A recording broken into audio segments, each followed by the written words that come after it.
at ang kapakanan ng ating mamamayan.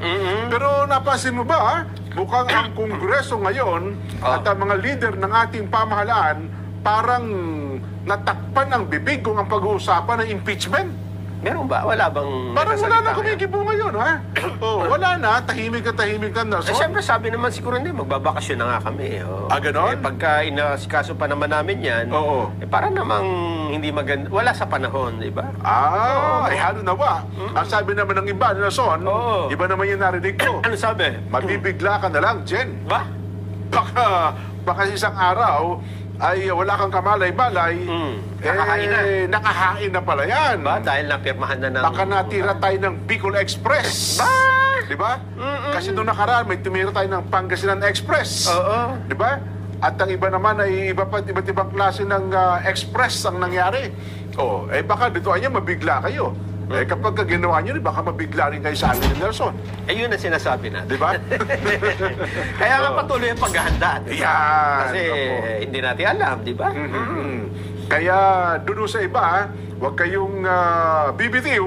Tuloy-tuloy tayo sa ating paghahanda. Siyempre po, doon sa ating mga devotional prayers, Nelson, na manatili po at mangibabaw pa rin ang kapayapaan ng ating bansa.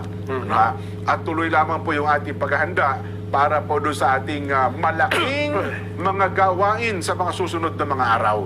Nelson. Yun nga. At kaugnay niyan, kaya nang nasa bagit namin sa inyo, ay patuloy po kami nakakatanggap kasi ng mga video, mga pictures mula sa iba't ibang lugar. Nakakahiya naman na hindi natin ipakita yung iba. Baka sabi na, Jen, tinawagan nyo kami tapos nung nagpadala kami ng mga pictures ng aming paghahanda, bigla namang wala. Meron pa rin. Meron pa rin ba? Ipapakita ho namin sa inyo para naman doon sa hindi hindi pa natin ipakita, ha? Ayan. Pero ito, alam mo, Jen, para sa bago natin ipakita ito, araw-araw, patuloy na nagpapadala dyan ng picture, Kasi araw-araw yung mga paghahanda pa. Kita natin, kagabi ata ito. Kagabi lang? Latest, itong mga pictures na pinadala natin sa atin, kagabi lang ito. Ito po, yung sa Katarman, Northern Samar. Ayan po, yan yung katatapos lang ng padalangin yan, di ba? Naglalabasan na pala yung mga kapatid, Tapos, ito naman. Parang excited yung mukha nila, kita ba isa? Yung isa nga, sabi, tara na, diretso na tayo.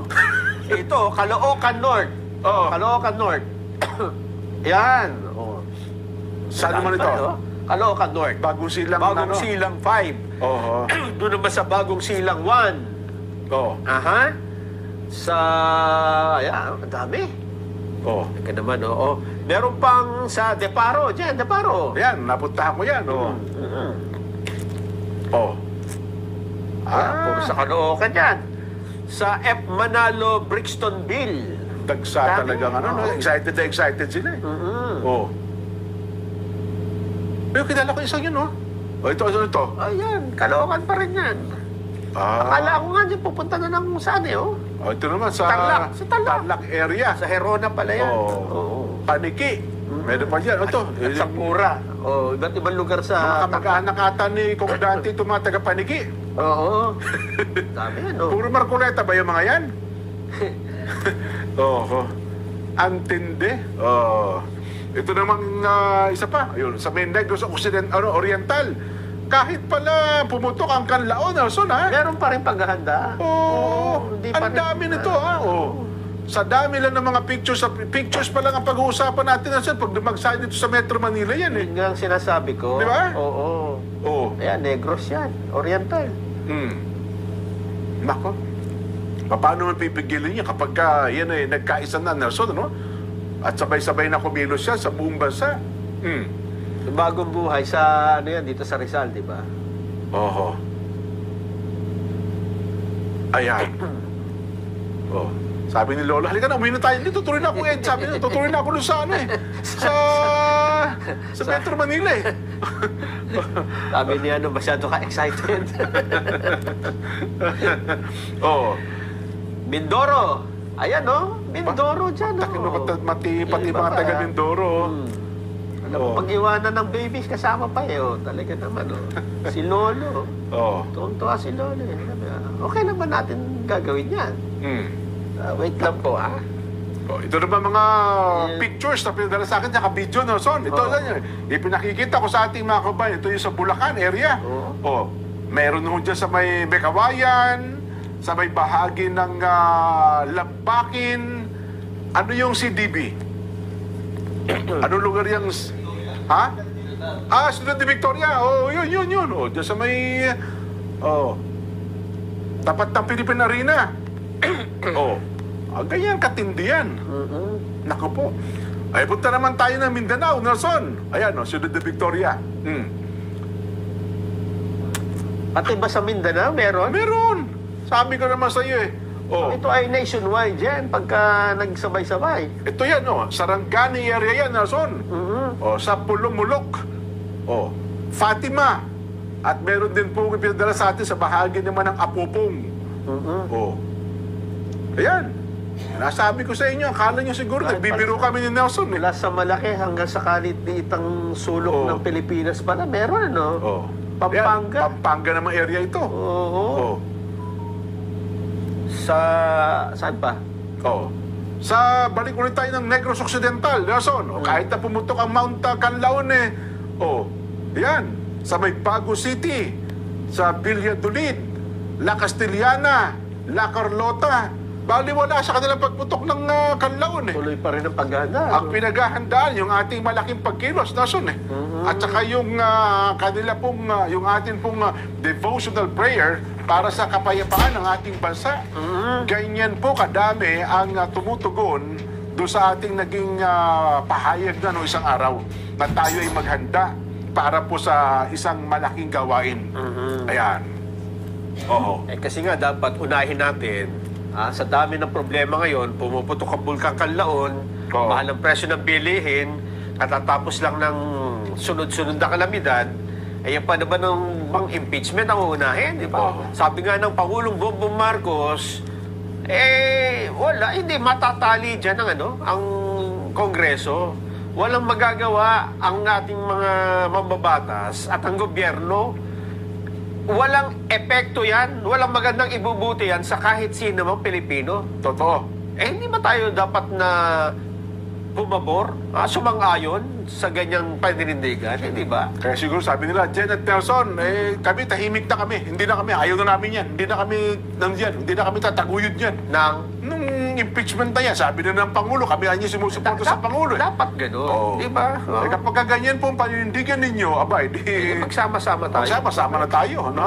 Sumama na kayo sa aming mga devotional prayers na ang ipanalangin na lang natin ngayon ay ang kapayapaan ng ating bansa. At pagkakasundo. At ang ating pagkakasundo-sundo. Hindi ho pagkakawatak-watak. Kasi wala ho talagang patutunguhan yung pagkakawatak-watak natin. Mga si Kuya Enteng de Ocampo, sabi niya, dito sa may Cavite South, ready na rin kami. Katunayan, nagse-celebrate kami ngayon. Birthday ng bunso ko, Chrysler de Ocampo. Kita mo na. Kaya Enteng, wala kang kakibu-kibu birthday pala ng bunso mo, no ha? Si Kuya Chrysler de Ocampo. Ayan. At kasama niya ata ngayon, si Kuya Gilbert Ordoña. No, Kuya Gilbert, ang ating kaibigan, si Attorney Gilbert Ordoña, Nelson. At si Kuya Johnny Ong naman, dyan sa bahagi ng Binondo area, ay nanonood sila ngayon sa atin. At ang kanya daw pong buong pamilya. Kuya Johnny Ong, sabi niya, Jen, anytime na sabihin mo, punta kami dyan. Dala kaming pasalubong. Ay, anytime po, punta na rin kayo ngayon. Kung pasalubong pala dadali Nelson Di ba? Eto dyan, may balita tayo, ha? Ano yan? Tungkol sa impeachment. Akala ko, sasasabi ko lang, wala nang issue tungkol dyan Pakinggan mo muna. Sabi. Don't judge the book by its... if I'm not a judge. If you're not the judge. Ano sabi? Ito. Ilang linggo na lang daw po bago mag-break ang Kongreso. Alam nyo ba, ito ay binabalita, ilang mambabatas lang mula sa minority at majority ang hanggang ngayon ay sumusuporta sa impeachment complaint laban sa Vice President Sara Duterte. Sila na lang ang tataguyod. Na inendorso ng 3 opposition congressman. Sabi mismo ni House Deputy Minority Leader Franz Castro, Ang totoo niyan, wala pang ang pumipirma sa resolution. Sabi niya, none has actually signed the resolution for impeachment. Ayun, mabuti na lamang, nilinaw niya. Oo. Ang kanyang suspecha, maaaring marami daw, many of her colleagues are still on a wait and see. Wait and see. No. Kasi nung isang araw, pinalutang sa kanila din naman nanggaling yun, na meron na naman nakapirme. Di ba? So ngayon, sinasabi, inaamin ni Congresswoman Castro na walang pumipirma pa. Ayun. Wala pa. So bukod sa endorser, wala pa. Wala pa. Oh. At ang sabi niya, wait and see, tapos ang idinahilan niya, kasi meron pang pangatlong impeachment complaint na ipapile. Di ba sabi nga ni Kung dati, ang balita daw niya, pag gawin na 2 buwan tayo